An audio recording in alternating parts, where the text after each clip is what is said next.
ইতিহাসের পাতায় কিছু নাম শুধু বিজয়ের জন্য নয়, মানবতার জন্যও অমর হয়ে আছে। তাদের মধ্যেই অন্যতম সালাউদ্দিন আইয়ুবী। 1137 সালে জন্ম নেওয়া এই মহান নেতা শৈশব থেকেই ছিলেন বুদ্ধিমান ও সাহসী। ধীরে ধীরে তিনি হয়ে ওঠেন একজন দক্ষ সেনাপতি ও শক্তিশালী শাসক। তৎকালীন বিভক্ত মুসলিম বিশ্বকে তিনি ঐক্যবদ্ধ করেন এবং গড়ে তোলেন শক্তিশালী আইয়ুবী সাম্রাজ্য। 1167 সালের হাট্রিনের যুদ্ধে তিনি ক্রুসেডারদের বিরুদ্ধে ঐতিহাসিক বিজয় অর্জন করেন। পরে জেরুজালেম পুনরুদ্ধার করেন। কিন্তু তার সবচেয়ে বড় পরিচয় ছিল না শুধু বিজয়, বরং দয়া, ন্যায়পরায়ণতা এবং মানবতা সবই তার চরিত্রের অনন্য বৈশিষ্ট্য।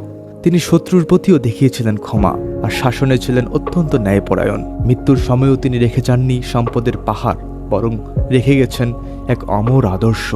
সালাউদ্দিন আইয়ুবী একজন বিজয়ী, একজন ন্যায়পরায়ণ শাসক এবং একজন মানবতার চিরন্তন প্রতীক।